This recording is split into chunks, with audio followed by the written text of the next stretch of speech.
Okay, question number 5 देखते हैं। Question number 5 पूछ रखा है, elimination of the bromine from 2 bromobutane result in the formation of. तो 2 ब्रोमोब्यूटेन ही होता है ना, 4 हो गया ब्यूटेन और सेकंड पे ब्रोमीन लग जाएगा। इसका एलिमिनेशन करवाएंगे तो अल्कोहलिक क्योच की प्रेजेंस में करवाएंगे। ठीक है, तो क्या होगा कि अल्फा कार्बन का ब्रोमीन और बीटा कार्बन का हाइड्रोजन निकलेगा, तो ये हो जाएगा एलिमिनेशन रिएक्शन। तो ठीक है, एक बार तो ये प्रोडक्ट बन जाएगा सी, अगर इसका हाइड्रोजन हम निकालेंगे, इसका ब्रोमीन डबल बॉन्ड सी, ये हो जाएगा। दूसरा प्रोडक्ट जो बनेगा, इसका हाइड्रोजन टर्मिनल वाले कार्बन का हाइड्रोजन निकालेंगे तो ये प्रोडक्ट बनेगा। ठीक है, अब इसमें से मेजर कौन है माइनर कौन है, ये डिपेंड करेगा शेड्जर रूल पे। शेड्जर रूल में बोलता है डबली बॉन्डेड कार्बन से अगर जिसमें मोर एल्काइल ग्रुप प्रेजेंट हैं वो मेजर होता है। ठीक है, तो अब इन दोनों में देखो डबली बॉन्डेड कार्बन से किस में एल्काइल ग्रुप ज़्यादा है, तो ये डबल बॉन्डेड कार्बन हो गया, इससे एक एल्काइल ग्रुप, 2 एल्काइल ग्रुप लगे हुए हैं। इसमें डबल बॉन्डेड कार्बन से सिर्फ इधर एक एल्काइल ग्रुप लगा हुआ है। ठीक है, इथाइल जो है, ठीक है, इधर कोई नहीं लगा हुआ है, तो इसमें एक एल्काइल ग्रुप है, इसमें 2 एल्काइल ग्रुप है, तो मेजर वाला ये हो गया, यानी कि 2 ब्यूटेन हो जाएगा मेजर। प्रीडोमिनेंट लिस्ट में क्या बनेगा, 2 ब्यूटेन बनेगा, यानी 5वीं का C option will be correct. Okay, according to the study बनेगा ये भी 1 ब्यूटेन भी, लेकिन वो प्रीडोमिनेंटली नहीं बनेगा, वो माइनर में बनेगा। ओके, तो 5वीं का सी हो जाएगा। ठीक है, क्वेश्चन नंबर 6 पे आते हैं। 6 पूछ रखा है, phenyl magnesium bromide react with the methanol to give. अगर हम फिनाइल मैग्नीशियम ब्रोमाइड के रिएक्शन किससे करवा देंगे, मिथेनॉल से, तो क्या बनेगा, तो ये तो ग्रिग्नाइट एजेंट हो गया, C6H5 फिनाइल मैग्नीशियम ब्रोमाइड की रिएक्शन हम किससे करवा देंगे, अल्कोहल से, वो भी मिथेनॉल है। तो प्रोडक्ट में क्या ऑप्टेन होगा, तो मैग्नीशियम मेटल है तो पॉजिटिव चार्ज आएगा, इसमें माइनस आ जाएगा, CH3 प्लस हो जाएगा, OH माइनस आ जाएगा। तो क्या बन जाएगा,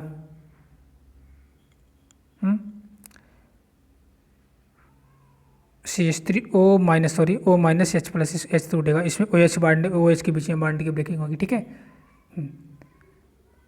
तो अपना प्रोडक्ट में ये पॉजिटिव वाला नेगेटिव के साथ चला जाएगा, यानी H प्लस नेगेटिव के साथ चला जाएगा, H प्लस C6H5 माइनस के साथ अटैच होकर C6H6 बना लेगा, और इधर CH3O minus Mg plus MgBr plus के साथ अटैच हो जाएगा और बना लेगा CH3O MgBr। ठीक है, तो ये प्रोडक्ट मिल जाएगा। ऐसा देखते हैं किस ऑप्शन में है। मिक्सचर ऑफ द टॉलूइन नहीं बनेगा, बेंजीन बनेगा। ठीक है, मिक्सचर ऑफ द फिनॉल नहीं, मिक्सचर ऑफ फिनॉल भी नहीं बनेगा, इनिसॉल भी नहीं बनेगा। Mixture of the benzene and CH3O MgBr, Me मतलब CH3 हो जाएगा, MgO CH3Br ये बनेगा, यानी 6ठे का डी करेक्ट हो जाएगा। Okay, question number 7, fluorobenzene can be synthesized in the laboratory. तो अगर हम इसमें देखेंगे, हेलोएल्केन में भी ये बात दे रखी है, और एमीन चैप्टर में भी पढ़ेंगे तो वहाँ भी ये चीज़ दे रखा है कैसे हम फ्लोरोबेंजीन बनाएंगे एनिलीन से। ठीक है, या लेबोरेटरी में कैसे बनाएंगे, तो देखिए कैसे बनाएंगे। पहली बात तो इसको बोलते हैं क्या, जिससे बनाया जाता है वो, नहीं सैंड मायर नहीं बोलेंगे, सैंड मायर और गटर मैन से सिर्फ कौन सा, क्लोरोबेंजीन और ब्रोमोबेंजीन बनाया जा सकता है। आयोडोबेंजीन और फ्लोरोबेंजीन जो है ये दोनों ना सैंड मायर से बनाया जा सकता है ना गटर मैन से, इसको ये अलग अलग लेबोरेटरी मेथड है इसका। ठीक है, चलो अब बात करते हैं कैसे फ्लोरोबेंजीन बनेगा, पहले उसकी बात करते हैं। ठीक है, एनिलीन ले लिया हमने, एनिलीन की रिएक्शन में सोडियम नाइट्राइट NaNO2 HCl से करवा दिया 0 से 5 डिग्री सेंटीग्रेड पे, या 273 से 278 केल्विन पे, तो बनेगा बेंजीन डाइजोनियम क्लोराइड। ठीक है, बेंजीन डाइजोनियम क्लोराइड बन गया। अब इसकी रिएक्शन हम किससे करवा देंगे, HbF4 से, HbF4 के साथ इसको हीट कर देंगे, तो ये बन जाएगा फ्लोरोबेंजीन। ठीक है, तो ये पूछ रखा है फ्लोरोबेंजीन लैब में कैसे बनाएंगे, तो ऐसे बनाएंगे। एनिलीन की रिएक्शन, पहले एनिलीन का डाइजेटाइजेशन करवाएंगे तो बनेगा क्या, बेंजीन डाइजोनियम क्लोराइड, फिर उसको हीट कर देंगे। ठीक है, जो डाइजोनियम साल्ट बना है उसको HbF4 के साथ हीट कर देंगे तो बन जाएगा क्या, फ्लोरोबेंजीन। अब ऐसा ऑप्शन कहाँ दिख रहा है, ठीक है, डायरेक्ट फ्लोरिनेशन ऑफ बेंजीन नहीं, डायरेक्ट फ्लोरिनेशन ऑफ बेंजीन से नहीं बनेगा। ब्रोमोबेंजीन विद NF इससे भी नहीं बनेगा। फिनाल को हीट कर देंगे कि नहीं, ये भी नहीं है। डायरेक्ट 7वें का DF सही है, जो कि एनसीईआरटी में प्रॉपरली मेंशन कर रखा है, लेकिन हेलोएल्केन में नहीं। ये रिएक्शन मिलेगी आपको कहाँ पे, एमीन में, इसी बुक में, मतलब क्लास 12 की बुक में एमीन चैप्टर में रिएक्शन मिलेगी। ठीक है, 7वें का डी हो जाएगा। बाकी एक ओवरऑल इसको बोल देते हैं जो दिया है। देखिए अगर यही जो हमने बनाया था एनिलीन से, एक बार बना देते हैं फिर से, एनिलीन सोडियम नाइट्राइट HCl 0 से 5 डिग्री सेंटीग्रेड टेम्परेचर, तो क्या बन गया, डाइजोनियम साल्ट यानी बेंजीन डाइजोनियम क्लोराइड बन गया। अब बेंजीन डाइजोनियम क्लोराइड जो बना है, अगर इसकी रिएक्शन हम किससे करवाएंगे, कॉपर ऑक्सीडेशन नंबर 1 वाले से, यानी copper cupric chloride, cupric halide सीधा सीधा बोलें, क्यूप्रिक हाइलाइड से करवाएंगे। क्यूप्रिक हाइलाइड में दो होता है, एक CuCl2 ले लें, Cu2Cl2 या Cu2Br2, और करेस्पॉन्डिंग HX ले लेंगे। तो यहाँ पे बन जाएगा क्या, या तो बनेगा क्लोरोबेंजीन या तो बनेगा ब्रोमोबेंजीन, ठीक है। इसको बोलते हैं सैंडमायर रिएक्शन। लेकिन अगर यहीं हम कॉपर पाउडर ले लेंगे, कॉपर पाउडर की प्रेजेंस में यहाँ भी बनेगा वही, HX ले लेंगे, तो कॉपर पाउडर में भी बनेगा क्लोरोबेंजीन और ब्रोमोबेंजीन ही बनेगा, ठीक है। तो ये तो हो गया सैंडमायर और गटरमैन, लेकिन कॉपर पाउडर जब यूज करेंगे तो उसको बोलेंगे गटरमैन, और अगर हम यूज करेंगे Cu2Cl2 यानी कि क्यूप्रिक हाइलाइड तो बोलेंगे सैंडमायर, और सैंडमायर रिएक्शन मोर बेटर होती है गटरमैन से, ठीक है। अब बचा क्या, आयोडोबेंजीन और फ्लोरोबेंजीन। फ्लोरोबेंजीन का हमने बता चुका है कि HbF4 के साथ हिट करेंगे बेंजीन डाइजोनियम क्लोराइड को। अब आयोडोबेंजीन को जो बेंजीन डाइजोनियम क्लोराइड इसकी रिएक्शन Ki से करवा देंगे तो आयोडोबेंजीन बन जाएगा। आई होप कि समझ आ गया होगा कैसे हम आयोडोबेंजीन, क्लोरोबेंजीन, फ्लोरोबेंजीन और ब्रोमोबेंजीन बनाएंगे। तो आयोडोबेंजीन बनाने के लिए Ki से रिएक्शन करवाना है, फ्लोरोबेंजीन बनाने के लिए HbF4 से रिएक्शन करवाना है, और क्या बोलते हैं कि क्लोरो ब्रोमो के लिए गटरमैन और सैंडमायर है। ओके, चलिए 7वें का डी ऑप्शन करेक्ट हो जाएगा। Okay, question number 8, reaction of the trans two phenyl 1 bromocyclopentane on reaction with the alcoholic OH product. तो ये हो जाएगा क्या, एंटी एलिमिनेशन रिएक्शन हो जाएगी। ये जो क्वेश्चन है एंटी एलिमिनेशन का है, ठीक है, या ट्रांस एलिमिनेशन का है ये। तो इसको पहले तो ये बनाओ, trans two phenyl 1 bromocyclopentane. Cyclopentane पहले बनाते हैं, 5 कार्बन का साइक्लोपेंटेन हो गया ये, ठीक है। उसके बाद बोल रखा है 1 ब्रोमो, क्या गया, 1 ब्रोमो यानी यहाँ पे हम ब्रोमीन लगा देंगे, ये हो गया वेज। अभी ये इसलिए वेज लगा रहे हैं हम, ठीक है, ये हो गया ब्रोमीन, हम वेज पे लगा रहे हैं, ठीक है। आप चाहिए तो डैश पे लगा दीजिए, कोई दिक्कत नहीं है, लेकिन अगर इसको डैश पे लगाएंगे तो फिनाइल को आपको वेज पे लगाना पड़ेगा। हमने ब्रोमीन को वेज पे लगा दिया है तो फिनाइल को हम डैश पे लगाएंगे।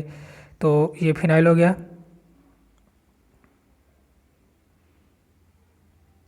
फिनाइल हो गया, ठीक है। क्योंकि ये बोला है ट्रांस तभी होगा। अब वेज और डैश का मतलब होता है, वेज का मतलब होता है, वेज को ऐसे ऐसे रिप्रेजेंट करते हैं, ये वेज हो गया, ठीक है, और ये डैश हो गया। वेज का मतलब होता है प्लेन से बाहर, मतलब ये जो फिनाइल है, जो ब्रोमीन है वो प्लेन से बाहर आ रहा है, मतलब कि जो स्क्रीन है, स्क्रीन से बाहर ब्रोमीन लगा हुआ है, ठीक है, स्क्रीन से बाहर ब्रोमीन आ रहा है। और डैश का मतलब प्लेन के अंदर, यानी स्क्रीन से अंदर जा रहा है फिनाइल, ठीक है। तो ये डैश और वेज का ये मतलब होता है, लेकिन यहाँ भी ये मतलब है, इसका कोई यूज नहीं है, बस इतना समझ लो कि ट्रांस का मतलब है 3D स्ट्रक्चर में बनाएंगे तो एक वेज से दिखाना है, एक को डैश से दिखाना है। तो इसका नाम क्या हो जाएगा, 1 ब्रोमो 2 फिनाइल 1 ब्रोमोसाइक्लोपेंटेन और विद ट्रांस, तो ये होगा, ठीक है, ट्रांस 2 फिनाइल 1 ब्रोमोसाइक्लोपेंटेन हो गया। अब इसके बगल में जो हाइड्रोजन लगाएंगे इसके जस्ट उल्टा लगाएंगे, मतलब अगर ब्रोमीन वेज पे है तो हाइड्रोजन डैश पे होगा, इसका हाइड्रोजन डैश पे हो जाएगा, और अगर फिनाइल डैश पे है तो जो हाइड्रोजन है वो वेज पे हो जाएगा।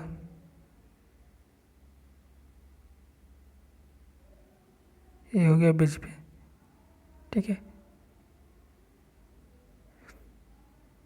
अब चूंकि रिएक्शन एलिमिनेशन है तो एंटी एलिमिनेशन है, ठीक है, एल्कोहलिक OH की प्रेजेंस रिएक्शन करवाएंगे। तो इसमें एक रूल ये होता है, इसमें भी मतलब अल्फा कार्बन का ब्रोमीन जाएगा और बीटा का हाइड्रोजन जाएगा, लेकिन कौन से बीटा का हाइड्रोजन जाएगा, ये कौन से कार्बन, मतलब किस बीटा कार्बन का हाइड्रोजन जाएगा, ये डिसाइड करेगा कौन सा ग्रुप, ब्रोमीन। मतलब अगर हम ब्रोमीन बेज वाला लेंगे तो ठीक है, तो जो हाइड्रोजन लेंगे वो डैश वाला लेंगे, ठीक है। अगर हम ब्रोमीन बेज वाला लेंगे तो हाइड्रोजन डैश वाला लेंगे, क्योंकि हमने ब्रोमीन बेज पे लगा रखा है, तो हम ब्रोमीन बेज वाला अगर ले रहे हैं तो हाइड्रोजन डैश वाला लेंगे। तो यहाँ पे हाइड्रोजन भी बेज पे है तो ये वाला हाइड्रोजन तो नहीं जाएगा, ठीक है। ये अल्फा कार्बन हो गया, ये बीटा हो गया, और इधर भी एक बीटा है, ठीक है। यहाँ पे एक हम फिर से अगर एक बनाएंगे, एक क्या बनाएंगे, इसको दूसरा कलर लेते हैं, एक वेज बनाएंगे, एक वेज हाइड्रोजन हो जाएगा और एक डैश हाइड्रोजन हो जाएगा, ठीक है। अब एंटी एलिमिनेशन में रूल ये है कि अगर आप ब्रोमीन वेज वाला निकाल रहे हैं तो हाइड्रोजन आपको डैश वाला निकालना है, ठीक है, उल्टा, जस्ट उल्टा उसका निकालना, तभी तो एंटी एलिमिनेशन बोला जा रहा है ना। तो हम ब्रोमीन चूंकि वेज वाला निकाल रहे हैं तो हाइड्रोजन जो है डैश वाला निकालेंगे, और यहाँ पे हाइड्रोजन वेज पे है तो ये हाइड्रोजन निकलेगा नहीं, दो ही चांस है, तो ये वाला बीटा वाला, ये बीटा एक ही हाइड्रोजन है और यहाँ पे बीटा हाइड्रोजन है, तो यार ए वाला निकले, ये वाला तो निकलने से रहा है, क्योंकि ये जो है इसका जो इस बीटा कार्बन पे जो हाइड्रोजन है वो वेज पे लगा हुआ है, वेज वाला ब्रोमीन वेज वाला हाइड्रोजन नहीं, ये संभव नहीं, ये निकलेगा नहीं, ठीक है। अब इधर वाला देखें, ये वाला हाइड्रोजन तो निकलेगा नहीं क्योंकि ये भी वेज पे है, और बीटा वाला जो ब्रोमीन है वो भी वेज वाला निकाल रहे हैं, मतलब वेज वाला ब्रोमीन निकाल रहे हैं, ये हाइड्रोजन निकलेगा नहीं, अभी डैश वाला निकलेगा। जब ये हाइड्रोजन और ये ब्रोमीन निकल जाएगा, डबल बॉन्ड यहाँ पे आ जाएगा, यही बस ध्यान देना था, बाकी सब आसान है कि कौन सा हाइड्रोजन हमको निकालना है। तो यहाँ पे डबल बॉन्ड लग जाएगा, और इसका नाम और फिनाइल जहाँ है वहीं से रहेगा, ये हो गया। अब इसका अगर नेमिंग करेंगे तो क्या इसका नाम हो जाएगा 1 2 3, ठीक है, 3 फिनाइल साइक्लोपेंटीन, ठीक है, इसका नाम हो जाएगा 3 फिनाइल साइक्लोपेंटीन। ये हो गया anti elimination reaction, anti elimination reaction. और ये एनसीईआरटी में दिया नहीं है, बस इतना एंटी एलिमिनेशन यही याद ध्यान रहना है कि अगर हम जो ब्रोमीन निकाल रहे हैं अल्फा कार्बन का, अगर वो वेज का निकाल रहे हैं तो बीटा कार्बन का जब हाइड्रोजन निकालेंगे वो डैश का निकालेंगे, ओके, बस मतलब जस्ट उल्टा करना है। और अगर हम अल्फा कार्बन का जो ब्रोमीन है अगर वो डैश वाला यहाँ पे निकालते हैं, डैश पे लगा होता, तो बीटा वाला जो हाइड्रोजन निकालते हैं हम वो वेज का निकालते हैं, मतलब अगर जस्ट मतलब समझ रहे हैं ना, उल्टा निकालना है, ओके, हो गया। चलिए इसका कौन सा आंसर आ जाएगा फिर, 8वें का बी सही हो जाएगा, 3 phenyl साइक्लोपेंटीन, okay. Next question number 8 के बाद क्वेश्चन नंबर 9। 9 पूछ रखा है, reaction of the structure of the major product formed in the following reaction, okay okay. Question number 9 में अगर आप देखेंगे structure of the major product form the following reaction है, एक मिनट, हाँ, तो ये जो है बेंजीन पे CH2Cl लगा हुआ है, आयोडीन लगा हुआ है, और जो रिएजेंट है वो NaCN के उपस्थिति में रिएक्शन करवा जाए, DMF है। अब DMF से आपको पकड़ लेना है, DMF क्या होता है, पोलर एप्रोटिक सॉल्वेंट होता है, पोलर एप्रोटिक सॉल्वेंट जैसे DMF हो गया, DMSO हो गया, ठीक है, ईथर हो गया, ठीक है, कोई भी ईथर ले लेंगे, CH3CN हो गया, ईथर हो गया कोई, मान लीजिए C2H5 हो, C2H5 ईथर हो गया कोई, ठीक है, ईथर, DMF, DMSO, नाइट्राइल, ठीक है, अगर ये सब है तो ये सब एसीटोन, ठीक है, एसीटोन में कोई अगर ले लेंगे तो भी ये सब क्या होते हैं, मान लीजिए कोई एसीटोन है, इन सब की प्रेजेंस में रिएक्शन हो रही है तो ये सब पोलर एप्रोटिक सॉल्वेंट कैटेगरी में आते हैं, पोलर एप्रोटिक सॉल्वेंट।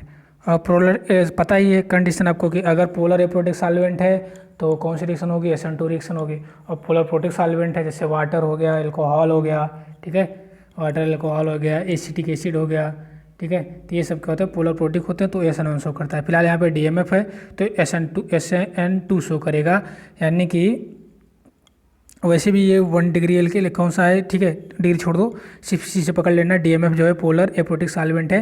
तो यहाँ पे क्लोरीन को हटा के, चूँकि क्लोरीन लिविंग ग्रुप का काम करेगा, यहाँ पे क्लोरीन लिविंग ग्रुप रिमूव हो जाएगा और CN- यहाँ पे जाके लग जाएगा, ठीक है, CN- एज ए न्यूक्लियोफाइल यहाँ पे जाके लग जाएगा, जैसे कि तैसे वो सब कुछ वैसे वैसे रहेगा, आयोडीन जहाँ है वहीं पे रहेगा, ठीक है, CH2 बस Cl जो है Cl- है as a leaving group remove हो जाएगा और CN- एज ए न्यूक्लियोफाइल वहाँ पे जाके ऐड हो जाएगा, तो ये प्रोडक्ट बन जाएगा, यानी बी ऑप्शन इसमें सही हो जाएगा।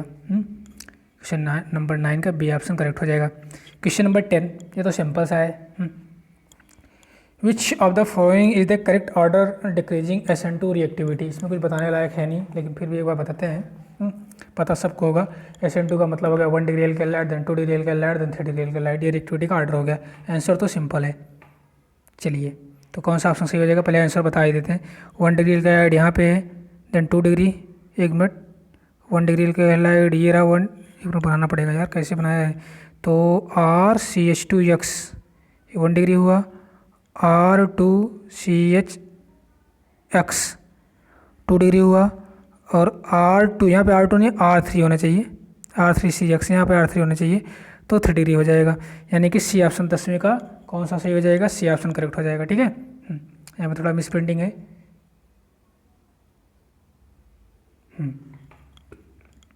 ठीक है। अब थोड़ा इसको और थोड़ा सा ऐड इन्फॉर्मेशन एडिशनल ले लेते हैं। अगर हम SN1 और SN2 दोनों की रिएक्टिविटी का देखें तो rate of reactivity directly proportional होती है लिविंग ग्रुप टेंडेंसी के। ये हमने पहले भी बता दिया कि लिविंग ग्रुप की टेंडेंसी जो होती है उसका डायरेक्टली प्रोपोर्शनल होती है, चाहे SN1 हो चाहे वो SN2 हो। अब इसमें अगर हम SN1 का देखें तो SN1 directly proportional to the stability of carbocation होता है, स्टेबिलिटी ऑफ कार्बोकेटायन होता है। जबकि SN2 जो होता है वो क्या होता है, इनवर्सली प्रोपोर्शनल टू, अगर SN2 देखें तो SN2 जो होता है inversely proportional to the bulky group या स्टेरिक हिंड्रेंस, या बोलने इसी को क्राउडिंग, किसकी इन्वर्सली होता है। ठीक है। तो बस यही हो गया। बाकी अगर आर्डर आपको लिखना है तो SN1 का आर्डर जो होगा स्ट्रिक्टिविटी का order 3 degree alkyl most reactive, then 2 degree, then 1 degree alkyl halide में अगर तुलना करेंगे। बाकी अगर एलाइलिक और बेंजाइलिक को भी घुसा देंगे तो सबसे ज़्यादा बेंजाइलिक होगा, उसमें भी 3 डिग्री बेंजाइलिक मोस्ट होगा SN1 के अकॉर्डिंग। और SN2 के अकॉर्डिंग अगर देखेंगे तो इसका जस्ट उल्टा, SN2 के अकॉर्डिंग 1 डिग्री सबसे ज़्यादा, देन 2 डिग्री, देन डिग्री सबसे कम। तो ये हो जाएगा अपना SN1 और SN2 का। थोड़ा अगर अंतर करना है तो इसमें जो है पोलर प्रोटिक चाहिए, जैसे वाटर, अल्कोहल और stick acid polar protic solvent की प्रेजेंस में होता है, और एक इसकी प्रेजेंस में होता है पोलर एप्रोटिक सॉल्वेंट की प्रेजेंस में होता है। पोलर एप जैसे DMF, DMSO, ठीक है, ईथर, एसीटोन, ये सब होता है पोलर एप्रोटिक सॉल्वेंट। चलिए, अब एक क्वेश्चन मिलता रहेगा, करते रहेंगे हम लोग।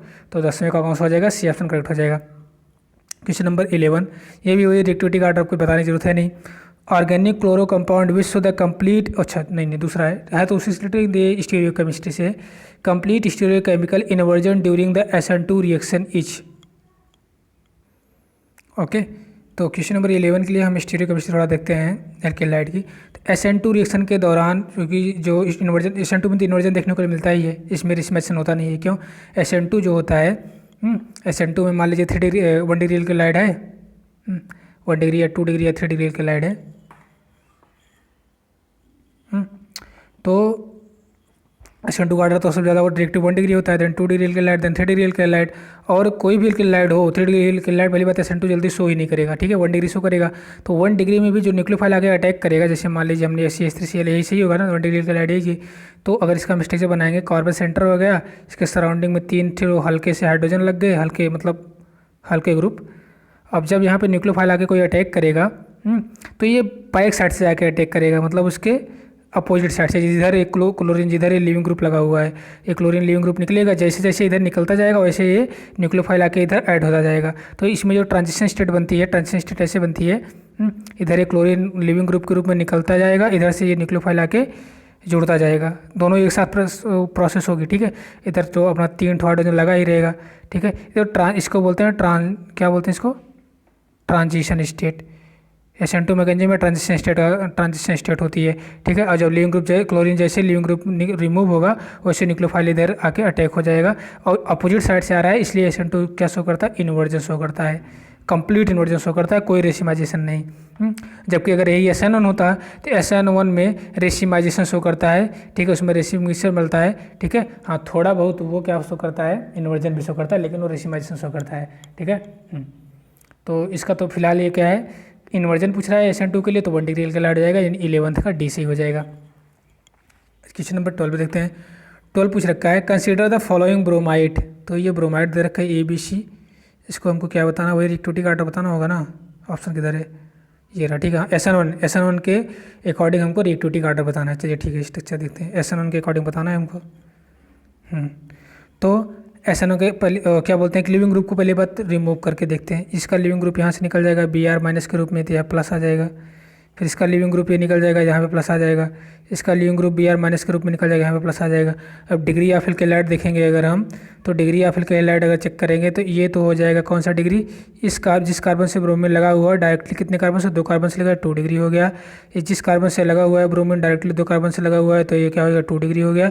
ये तो 1 डिग्री हो गया। तो फिलहाल तो 1 डिग्री लास्ट में जाने वाला है, यानी कि SN1 के अकॉर्डिंग 3 डिग्री होता है, देन 2 डिग्री होता है, देन 1 डिग्री होता है। तो 1 डिग्री तो लास्ट में जाने वाला है, यानी ये तो लास्ट में, ये तो सबसे कम रिएक्टिव होगा।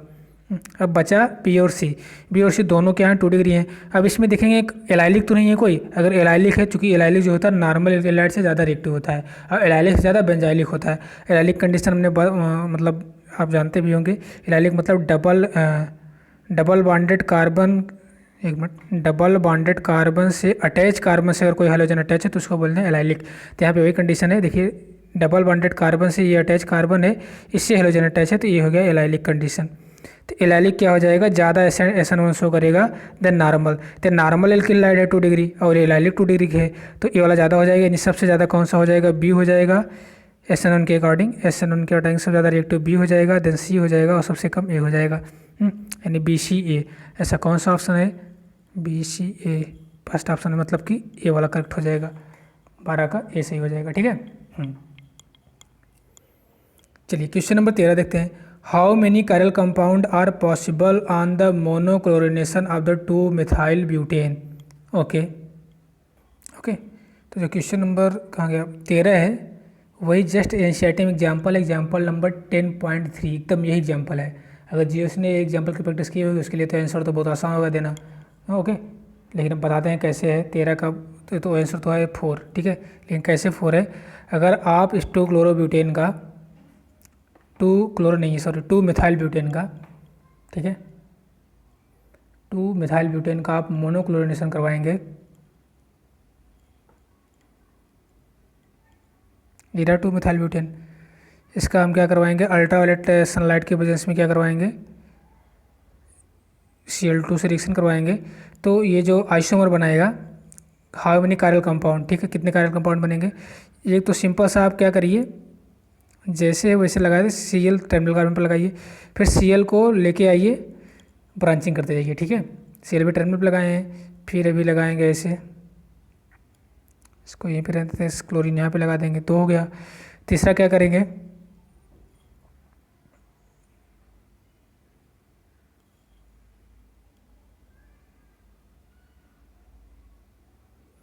इस क्लोरीन को इस पे लेके चले आएंगे। ठीक है, 3 हो गया। अब चौथे वाले के लिए क्या करना है,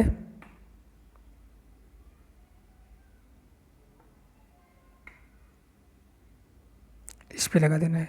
ठीक है, तो ये हो गया 4 आइसोमर, कायरल हो गया। ठीक है, तो ऐसे आप बनाएंगे इसको, 4 आइसोमर इसके बनेंगे, तो 13 का सी ऑप्शन करेक्ट हो जाएगा। ठीक है, क्वेश्चन नंबर 14 पे आते हैं। What is the DDT among the following. तो ये क्वेश्चन नंबर ऊपर हो चुका है। तो DDT जो बनता कैसे, क्लोरल और क्लोरोबेंजीन से रिएक्शन करवाने पे in the presence of concentrated H2SO4 से तो DDT बनता है। DDT का मतलब होता है डाईक्लोरो डाईफेनाइल ट्राईक्लोरो इथेन, और ये क्या होता है, नॉन बायोडिग्रेडेबल पॉल्यूटेंट होता है, नॉन बायोडिग्रेडेबल पॉल्यूटेंट की कैटेगरी में आता है ये। तो क्वेश्चन नंबर 14 का D option will be correct. Okay, question number 15 पूछ रखा है। क्वेश्चन नंबर 15, कंपाउंड ए जो कि C8H9Br है, give a white precipitate when the one with alcoholic AgNO3। Okay, कोई कंपाउंड ए है, इन चारों में से कौन सा ऐसा कंपाउंड जो कि AgNO3 के साथ रिएक्शन करवाएंगे तो वाइट प्रेसिपिटेट देगा। ओके, देन अगर इसी चारों में से इसका अगर किसी का ऑक्सीडेशन करवाएंगे तो क्या देगा, ऑक्सीडेशन करवाने बी देगा, जिसका फार्मूला है C8H6O4 इन इजीली फॉर्म्ड एनहाइड्राइड, और एनहाइड्राइड बनेगा। ठीक है, तो आइडेंटिफाई ये करना है। तो हम पता है कि एनहाइड्राइड का फार्मूला क्या होता है, एनहाइड्राइड का फार्मूला ये होता है, ये होता है एनहाइड्राइड ना, एस्टिक एनहाइड्राइड,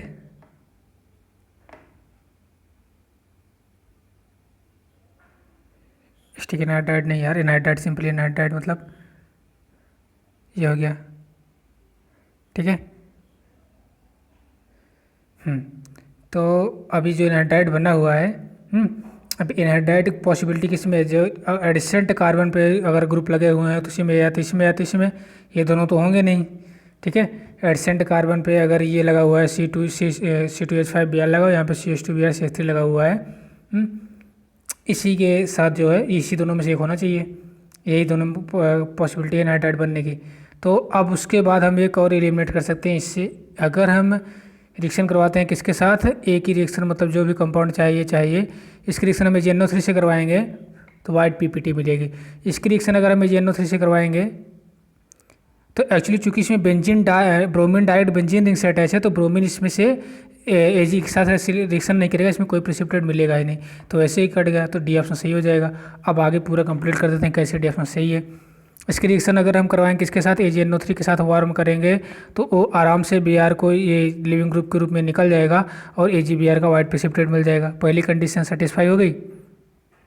और दूसरी कंडीशन ये है, अगर इसका हम ऑक्सीडेशन करवाएंगे, ठीक है, इसका ऑक्सीडेशन करवाएंगे तो पहली बात तो कोई भी स्ट्रॉन्ग ऑक्सीडाइजिंग एजेंट यूज करेंगे, चाहे HNO3, चाहे K2Cr2O7, चाहे KMnO4, तो इसका ऑक्सीडेशन करने पर हमको मिल जाएगा क्या, COOH ऑक्सीडाइज कर देगा CH2Br को COOH में और CH3 को ऑक्सीडाइज कर देगा COH में। फिर इसको हीट करेंगे तो यहाँ से वाटर निकल जाएगा और बन जाएगा क्या, अपना एनहाइड्राइड बन जाएगा। तो दोनों कंडीशन सेटिस्फाई हो गई।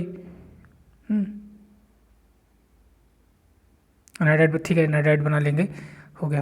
तो कौन सा ऑप्शन सही हो जाएगा, डी ऑप्शन सही हो जाएगा इसका, 15 का D. Okay, question number 16 simple है, प्रीवियस 2-3 बार ये आ चुका है तो अब रिपीट नहीं करेंगे इसको हम।